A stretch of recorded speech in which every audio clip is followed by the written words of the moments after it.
हाँ तो नमस्कार दोस्तों, आपका स्वागत है आपके अपने YouTube channel DVC arts classes में। आज के इस वीडियो में हम लोग क्लास 12th का हिस्ट्री का 50 वीवीए ऑब्जेक्ट क्वेश्चन देखने वाले हैं, जो इस वर्ष 2026 के बोर्ड एग्जाम में आपको पूछे जाने की संभावना है। यह प्रश्न आप लोग कर लेते हैं तो आपको बोर्ड एग्जाम में इससे बाहर एक भी प्रश्न नहीं पूछे जाएंगे। और जितना भी क्लास में दे देंगे, आप सभी क्लास कर लेते हैं तो 100% गारंटी देते हैं, जितना हमारे क्लास में जितना बताया जाएगा वो सभी के सभी क्वेश्चन इसी है ना हमारा ही द्वारा बताया जाएगा क्वेश्चन से आएगा, लड़ेगा। ये गारंटी है, 100% गारंटी है। तो चैनल को आप लोग सब्सक्राइब कर रखिए, ताकि है ना इस प्रकार viral objective question, subjective question इस चैनल पर कराए जाते हैं। तो चैनल को आप लोग सब्सक्राइब जरूर करिए और हमारे साथ जुड़कर है ना बिहार बोर्ड क्लास 12 की बेहतर से बेहतर कंटेंट के साथ है ना इस चैनल पर पढ़ाए जाते हैं। तो चैनल को आप लोग सब्सक्राइब कर रखिए। चलिए, और 50 इस क्लास में 50 वैसा ऑब्जेक्टिव क्वेश्चन बताने वाले जो बार बार पूछे जाते हैं, और आपको 50 में से 40 प्लस आपको प्लस सही कर दिखाना है ना। हिस्ट्री का है तो आप लोग बहुत अच्छे से इसे हिस्ट्री आप समझने वाले हैं, तब गहराई से समझिए। और इसका PDF लेने के लिए हमारे टेलीग्राम ग्रुप में है ना जुड़ जाइएगा। चलिए, पहला क्वेश्चन है, मनुस्मृति के रचयिता कौन थे? मनुस्मृति के रचयिता कौन है? तो याद रखिएगा, मनु है ना, इसमें मनु ही है ना, मनु ही इसमें है, मनुस्मृति का रचयिता हो जाएगा। तो मनु ऑप्शन आपका सी हो जाएगा, और करेक्ट आंसर आपका सी हो जाएगा, मनु है ना, मनु इसका रचयिता है मनुस्मृति का। अगला क्वेश्चन है, महाभारत की रचना किस भाषा में हुई है? महाभारत की रचना किस भाषा में हुई है? तो याद रखिएगा मेरे दोस्त, महाभारत की जो रचना है किस भाषा में हुआ है? तो संस्कृत भाषा में हुआ है। महाभारत की रचना किस भाषा में हुआ है? संस्कृत भाषा में हुआ है। महाभारत के रचनाकार कौन है? तो महर्षि वेद व्यास है ना, महर्षि वेद व्यास। महाभारत के रचनाकार कौन है? महर्षि वेद व्यास, याद रखिएगा। अगला क्वेश्चन है, गोत्र किसका सूचक था? गोत्र किसका सूचक था? तो याद रखेंगे मेरे दोस्त, गोत्र जो है किसका सूचक था? तो प्रत्येक है ना, प्रत्येक उपजाति के समानु है ना, सामान्य पूर्वज। प्रत्येक उपजाति के सामान्य पूर्वज। ऑप्शन आपका ए है ना सही मिल जाएगा, ऑप्शन आपका ए सही मिल जाएगा। प्रत्येक उपजाति के सामान्य पूर्वज गोत्र का सूचक है। अगला क्वेश्चन है, अशोक के बेटा है ना, अशोक का बेटा है, अशोक के बेटा का नाम क्या था? अशोक के बेटा का नाम क्या था जिसे श्रीलंका भेजा गया था? गोत्र के प्रचार के लिए है ना श्रीलंका भेजा गया था। तो याद रखिएगा, महेंद्र को श्रीलंका भेजा गया था है ना, महेंद्र को श्रीलंका भेजा गया था। अगला क्वेश्चन है ना, धम्म का शुरुआत किसने करवाया था? धम्म का शुरुआत है ना, धम्म का शुरुआत किसने किया था? तो यही अशोक ने किया था है ना, यही अशोक ने किया था। धम्म का शुरुआत ये अशोक ने किया था। अगला क्वेश्चन है, धम्म को किसने शुरू किया? क्वेश्चन ही आ गया, धम्म को किसने शुरू किया था? तो धम्म को है ना अशोक ने शुरू किया था। तो आपका ऑप्शन आपका ए सही मिल जाएगा। धम्म को किसने शुरू किया था? अशोक ने शुरू किया था। चलिए, अगला क्वेश्चन है 6ठा नंबर, सबसे पहले है ना, सबसे पहले अवतार है ना, अवतारवाद सिद्धांत का व्यापक निरूपण कहाँ किया गया है? सबसे पहले अवतारवाद सिद्धांत का व्यापक निरूपण कहाँ किया गया था? तो सबसे पहले अवतार सिद्धांत, याद रखिएगा, अवतार सिद्धांत का व्यापक रूप है ना कहाँ किया गया था निरूपण? तो भागवत गीता में किया गया था। भागवत गीता आपका सही मिल जाएगा, ऑप्शन आपका सी बिल्कुल सही मिल जाएगा। अगला क्वेश्चन है, प्रयाग प्रशस्ति है ना, प्रयाग प्रशस्ति किसने रचाई है? प्रयाग प्रशस्ति किसने रचना की है? तो प्रयाग प्रशस्ति की रचना किसने किया है? तो हरिसेन ने प्रयाग प्रशस्ति की रचना की है। ऑप्शन आपका डी सही मिल जाएगा। अगला क्वेश्चन देखते हैं 8 नंबर, निम्नलिखित में से कौन सा एक प्राचीन नगर है? निम्नलिखित में से कौन एक प्राचीन है ना, प्राचीन नगर है? तो है ना प्राचीन नगर आपका हो जाएगा पाटलिपुत्र। ऑप्शन का सी हो जाएगा, ऑप्शन का सी हो जाएगा पाटलिपुत्र। पाटलिपुत्र की स्थापना किसने किया था? उदयन ने करवाया था। उदयन है ना, उदयन ने करवाया था। पाटलिपुत्र की स्थापना किसने किया था? उदयन ने किया था। अगला क्वेश्चन है, जनपद का अर्थ क्या होता है? जनपद का अर्थ क्या होता है? तो लोगों का है ना क्षेत्र, लोगों का क्षेत्र। जनपद का अर्थ होता है लोगों का क्षेत्र। ऑप्शन का डी सही मिल जाएगा। अगला क्वेश्चन है, अगला क्वेश्चन, महावीर का जन्म कहाँ हुआ था? महावीर का जन्म कहाँ हुआ था? तो याद रखिएगा महावीर का जन्म कुंडलवन वैशाली में हुआ था। कुंडलवन वैशाली में हुआ था। लुम्बिनी में किसका जन्म हुआ था? भगवान बुद्ध का जन्म हुआ था। भगवान बुद्ध का जन्म हुआ था। भगवान बुद्ध ने अपना पहला उपदेश कहाँ दिया था? तो सारनाथ में दिया थे। पहला उपदेश कहाँ दिया था? सारनाथ में। पूछा या पूछन महावीर का जन्म कहाँ हुआ था? कुंडलवन वैशाली में हुआ था। ऑप्शन आपका सी सही मिल जाएगा। अगला क्वेश्चन है, गौतम बुद्ध का जन्म कहाँ हुआ था? गौतम बुद्ध का जन्म कहाँ हुआ था? लुम्बिनी नेपाल। तो इसमें वस्तु कपिला वस्तु के लुम्बिनी में, कपिला वस्तु लुम्बिनी में नेपाल में है ना, नेपाल में हुआ था है ना, वो नेपाल में हुआ था। याद रखिएगा ऑप्शन आपका ए सही मिल जाएगा। तृतीय बौद्ध संगति, तृतीय बौद्ध संगति कहाँ हुई थी? तृतीय बौद्ध संगति कहाँ हुआ था? तो याद रखिए मेरे दोस्त, तृतीय बौद्ध संगति होगा पाटलिपुत्र में। ऑप्शन आपका ए सही मिल जाएगा। तृतीय बौद्ध संगति कहाँ हुआ था? पाटलिपुत्र में। पहला बौद्ध संगति राजगीर, दूसरा बौद्ध संगति है ना वैशाली, और तीसरा बौद्ध संगति पाटलिपुत्र, और चौथा बौद्ध संगति है ना, चौथा बौद्ध संगति कहाँ हुआ था? तो सारनाथ में है ना, श्रीनगर में हुआ था। श्रीनगर में। श्वेतांबर एवं है ना, श्वेतांबर एवं दिगंबर का संबंध किस धर्म से है?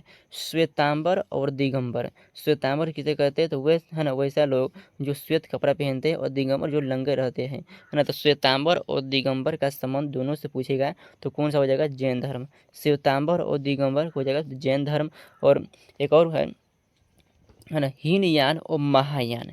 हीनयान और महायान किसे? तो बौद्ध धर्म से है। हीनयान और महायान बौद्ध धर्म, श्वेतांबर और दिगंबर है ना जैन धर्म। तो आपका इस ऑप्शन का सही मिल जाएगा बी। अगला क्वेश्चन है, गौतम बुद्ध ने है ना, गौतम बुद्ध ने बौद्ध संघ को, गौतम बुद्ध ने बौद्ध संघ को स्थापना कहाँ की थी? तो गौतम बुद्ध ने बौद्ध संघ की स्थापना, पहला उपदेश गौतम बुद्ध ने अपना पहला उपदेश सारनाथ में दिया था। तो सारनाथ में किया था। ऑप्शन आपका बी सही मिल जाएगा। अगला क्वेश्चन है, निम्न में से प्राचीनतम वेद कौन सा है? तो निम्न में से प्राचीनतम वेद ऋग्वेद होगा। ऑप्शन आपका बी आपका सही मिल जाएगा। ऋग्वेद प्राचीनतम वेद है। जैनों ने प्रथम थे ना, जैन के प्रथम तीर्थंकर कौन है? तो जैन धर्म के प्रथम तीर्थंकर कौन है? तो ऋषभ देव हो जाएगा है ना। 23वां तीर्थंकर पार्श्वनाथ, और 24वां तीर्थंकर है ना महावीर स्वामी। ये तीनों के बारे में पूछते हैं। अगला क्वेश्चन है, हड़प्पा सभ्यता की सबसे पहले खोज किसने की थी? तो हड़प्पा सभ्यता की सबसे पहले खोज 1921 ईस्वी में किया गया था। किसने किया था? तो याद रखिए दयाराम साहनी। ऑप्शन आपका सी हो जाएगा। दयाराम साहनी ने है ना 1921 ईस्वी में हड़प्पा सभ्यता का खोज किया था। मगध की प्राचीन राजधानी कहाँ है? तो मगध की प्राचीन राजधानी है, ऑप्शन आपका राजगीर में हो जाएगा। मगध की प्राचीन राजधानी राजगीर। ऑप्शन का बी सही मिल जाएगा। अगला क्वेश्चन देखते हैं, वेदों की संख्या कितनी है? वेदों की संख्या 4 है।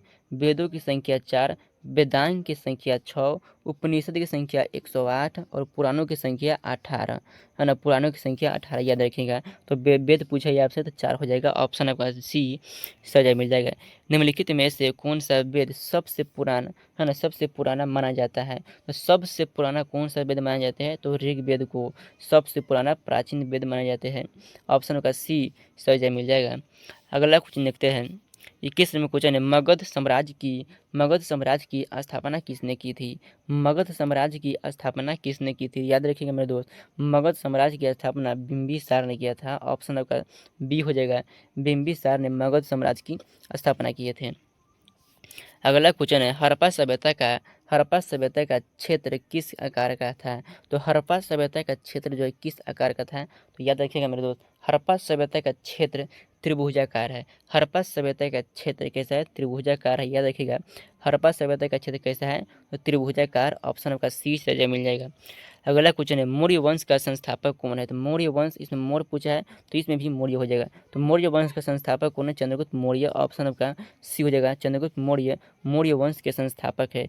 चंद्रगुप्त मौर्य मौर्य वंश के संस्थापक है। धर्म की शुरुआत किसने किया था? धर्म की शुरुआत अशोक ने किया था। धर्म की शुरुआत किसने किया था? अशोक ने किया था। अगला क्वेश्चन है, वेद है ना, वैदिक काल में 4 वर्णों में से, वैदिक काल में 4 वर्णों में कौन सा वर्ण शासक वर्ग माना जाता है, शासक वर्ग माना जाता है। ब्रह्म का काम है, ब्रह्म का पूजा पाठ करना। क्षत्रिय काम है रक्षा करना, वैश्य काम है व्यापार करना, शूद्र काम है तीनों को है ना सेवा करना। तो याद रखिएगा शासक वर्ग जो सेवा करना, शासक में सेवा, तो क्षत्रिय को माना जाता है। ऑप्शन का बी हो जाएगा सही जवाब।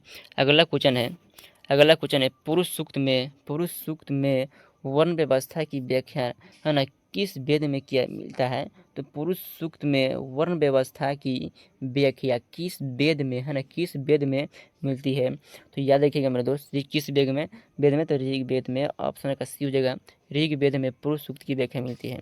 अगला क्वेश्चन है हड़प्पा सभ्यता की जुड़वा राजधानी है ना हड़प्पा सभ्यता की जुड़वा राजधानी क्या थी। हड़प्पा सभ्यता कौन सी जुड़वा राजधानी है। तो हड़प्पा सभ्यता की जुड़वा राजधानी आपको बताना है। तो हड़प्पा सभ्यता की जुड़वा राजधानी हड़प्पा और मोहनजोदड़ो। ऑप्शन आपका ए हो जाएगा हड़प्पा और मोहनजोदड़ो। हड़प्पा सभ्यता की है ना स्थापना किसने किया था। दयाराम साहनी 1900 है ना 21 ईस्वी में किया था। मोहनजोदड़ो की स्थापना किसने किया था। तो आर.डी. बनर्जी ने आर.डी. बनर्जी ने 1922 ईस्वी में किया था। आर.डी. बनर्जी 1922 ईस्वी में किया था। हड़प्पा किस नदी किनारे स्थित है। हड़प्पा है रावी नदी किनारे स्थित है। हड़प्पा रावी नदी किनारे स्थित है।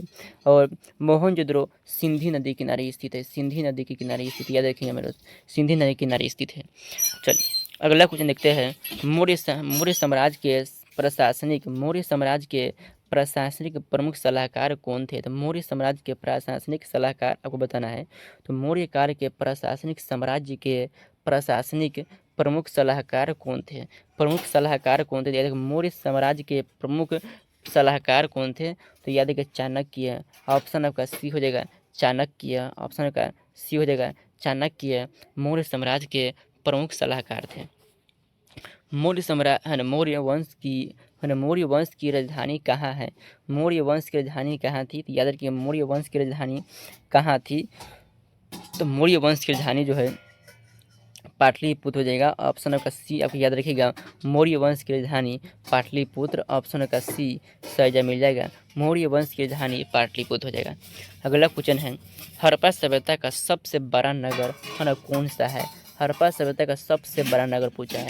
तो हड़प्पा सभ्यता का सबसे बड़ा नगर हो जाएगा है ना मोहनजोदड़ो। ऑप्शन का बी हो जाएगा मोहनजोदड़ो है ना। हड़प्पा सभ्यता का सबसे बड़ा नगर मोहनजोदड़ो। हड़प्पा सभ्यता की स्थापना 1922 ईस्वी में राखाल दास बनर्जी ने किया था। राखाल दास बनर्जी ने किया था है ना। राखाल दास बनर्जी ने हड़प्पा सभ्यता का खोज 1921 ईस्वी में है ना 1921 ईस्वी में है ना दयाराम साहनी ने किया था। किस नदी किनारे मोहनजोदड़ो किस नदी किनारे थे। सिंधी नदी किनारे स्थित है। सिंधी नदी किनारे स्थित है। हड़प्पा रावी नदी किनारे स्थित है। रावी नदी किनारे स्थित है। लोथल कहाँ है। लोथल गुजरात में भोगवा नदी किनारे स्थित है। चलिए अगला क्वेश्चन है महाभारत का युद्ध है ना महाभारत का युद्ध कितने दिनों तक चला था।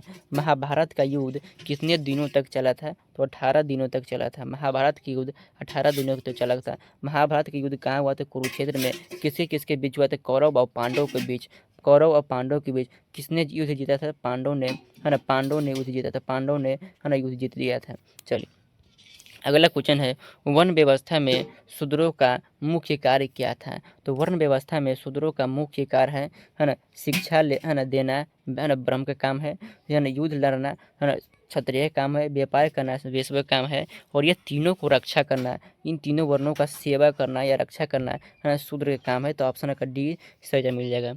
अगला क्वेश्चन है वेदों को किस भाषा में लिखा गया है। तो वेदों को किस भाषा में लिखा गया है। तो संस्कृत भाषा में वेदों को लिखा गया है। किस भाषा में। वेद को संस्कृत भाषा में लिखा गया है। वेद को संस्कृत भाषा में। ऑप्शन का सी सही मिल जाएगा। अगला क्वेश्चन है अशोक का व्यक्तिगत धर्म क्या था। अशोक का व्यक्तिगत धर्म क्या था। याद रखिएगा अशोक आपसे पूछा है अशोक का व्यक्तिगत धर्म बौद्ध धर्म है। अशोक का व्यक्तिगत धर्म बौद्ध धर्म है याद रखिएगा। धर्म की शुरुआत किसने किया था। अशोक ने ही किया था। चलिए अगला क्वेश्चन है हड़प्पा सभ्यता की हड़प्पा सभ्यता की मोहरें किस चीज़ की बनी होती है। हड़प्पा सभ्यता की मोहरें किस चीज़ की बनी होती है? तो याद रखिए मेरे दोस्त, हड़प्पा सभ्यता की मोहर सिलखड़ी नामक पत्थर से बनी होती है। ऑप्शन का डी सही मिल जाएगा। हड़प्पा सभ्यता की मोहर सिलखड़ी से बनी होती है। अर्थशास्त्र के लेखक कौन है? तो अर्थशास्त्र के लेखक कौटिल्य हो जाएगा। ऑप्शन का सी हो जाएगा, डी हो जाएगा। अर्थशास्त्र के लेखक कौटिल्य हो जाएगा। हड़प्पा सभ्यता के पतन हड़प्पा सभ्यता के पतन के क्या संभव कारण थे? हड़प्पा सभ्यता के पतन के क्या कारण थे? तो मानवीय कारण, विदेशी आक्रमण, आपदाएं, उपयुक्त सभी। ऑप्शन का डी हो जाएगा, उपयुक्त सभी कारण है। अगला क्वेश्चन है 38वां क्वेश्चन है, मेगास्थनीज किस भारतीय शासक के समय आए थे? तो मेगास्थनीज किस भारतीय शासक के समय आए थे? चंद्रगुप्त मौर्य के शासनकाल में, है ना, मेगास्थनीज आए थे। ऑप्शन आपका है ना सी हो जाएगा। ऑप्शन आपका सी बिल्कुल करेक्ट आंसर हो जाएगा। अगला क्वेश्चन है, अथर्ववेद मुख्यतः किस विषय से संबंधित है? अथर्ववेद मुख्यतः, है ना, किस वेद से संबंधित? औषधि और जादू टोना से। औषधि और जादू टोना से। ऑप्शन का बी हो जाएगा सही जवाब। औषधि और जादू टोना से संबंधित है। अगला क्वेश्चन है, सिंधु सभ्यता की नर्तकी की मूर्ति कहाँ से मिला है? सिंधु सभ्यता की नर्तकी की मूर्ति कहाँ से मिला है? हड़प्पा से मिला है। कहाँ से मिला है? हड़प्पा से। कालीबंगा कहाँ है? कालीबंगा राजस्थान में है। कालीबंगा राजस्थान में है। लोथल कहाँ है? गुजरात में है। लोथल कहाँ है? गुजरात में। किस नदी किनारे है? भोगवा नदी किनारे स्थित। भोगवा नदी किनारे स्थित है। मोहनजोदड़ो कहाँ है?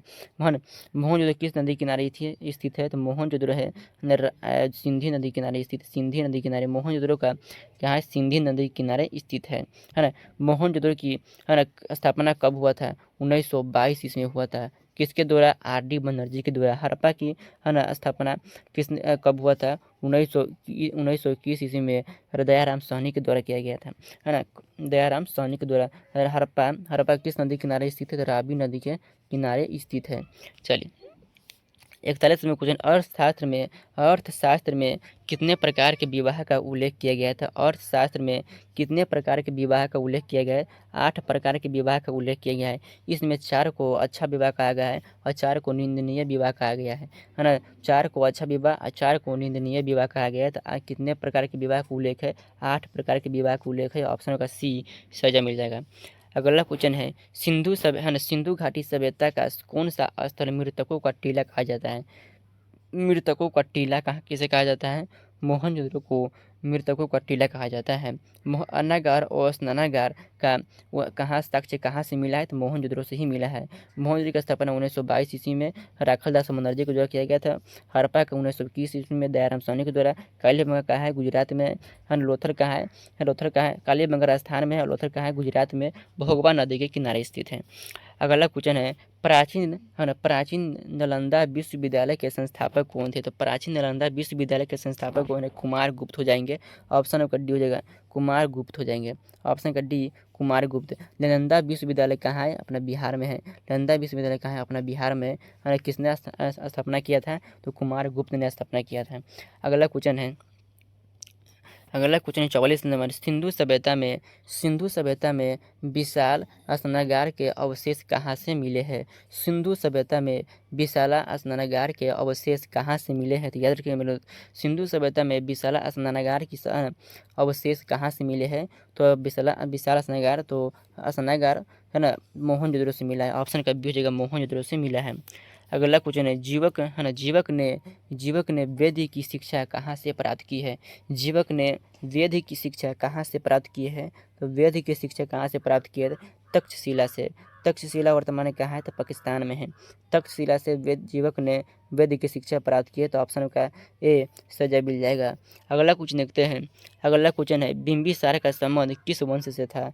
बिंबिसार का संबंध किस वंश से था? तो है ना, मौर्य वंश से था। मौर्य वंश से बिंबिसार का संबंध है। मौर्य वंश से बिंबिसार का संबंध है। ऑप्शन का डी सही मिल जाएगा। अगला क्वेश्चन है, मोहनजोदड़ो की खोज 1922 ईस्वी में किसने किया था? मोहनजोदड़ो की खोज 1922 ईस्वी में किसने किया था? राखालदास बनर्जी। मोहनजोदड़ो किस नदी किनारे स्थित है? तो सिंधी नदी किनारे स्थित है। सिंधी नदी किनारे स्थित है, याद रखिएगा। चलिए अगला क्वेश्चन है, दयाराम साहनी ने हड़प्पा सभ्यता का स्थापना किया था। कब किया था? 1921 ईस्वी में किया था। 1921 ईस्वी में किया था। चल अगला क्वेश्चन है, सेल्यूकस ने अपनी पुत्री का विवाह किस राजा से है ना किया था? तो अपने सेल्यूकस ने अपनी पुत्री का विवाह किस राजा से है ना किया है? तो चंद्रगुप्त मौर्य से किया है। चंद्रगुप्त मौर्य, ऑप्शन का सी सही जवाब मिल जाएगा। अगला क्वेश्चन है, पाटलिपुत्र नगर की स्थापना उदयन ने किस नदी के संगम में किया है? पाटलिपुत्र नगर की स्थापना उदयन ने किस नदी के संगम में किया है? तो याद रखिएगा, गंगा, सोन, पुनपुन ये सभी नदी के संगम में किया है। गंगा भी, सोन भी, पुनपुन ये सभी की नदी का ऑप्शन का डी हो जाएगा। सभी नदी के संगम में किया है। ऑप्शन का डी सही जवाब मिल जाएगा। अगला क्वेश्चन है, अशोक किस वंश का संस्थापक है? अशोक किस वंश का शासक है? संस्थापक नहीं, शासक है। तो अशोक किस वंश का शासक है? तो मौर्य वंश का शासक है। ऑप्शन का बी हो जाएगा सही आंसर, मौर्य वंश का शासक है। अशोक ने धर्म की शुरुआत कब की थी? है ना, धर्म की शुरुआत कब किया था? और आप कमेंट बॉक्स में दीजिएगा अब किसने किया था, तो कब किया था, है ना, धर्म की शुरुआत कब किया था? आप और आंसर में है ना जरूर दीजिएगा कमेंट बॉक्स में। चलिए, और आज की क्लास में 50 ऑब्जेक्टिव क्वेश्चन कराया है, और 50 में से आप लोग कितना ऑब्जेक्टिव क्वेश्चन सही किया है आपको कमेंट बॉक्स में जरूर दीजिए, है ना, बताइएगा आप लोग, ठीक है ना। और चैनल को आप लोग सब्सक्राइब नहीं किए, चैनल को आप लोग सब्सक्राइब कर लीजिए। 50 में से आपको कितना सही हुआ कमेंट बॉक्स में बताइएगा, है ना। आगे किसी भी विषय में आपको दिक्कत है तो आप कमेंट बॉक्स में पिन करके जरूर पूछ सकते हैं। तो चलिए, जय हिंद, धन्यवाद, मिलते हैं अगले क्लास में।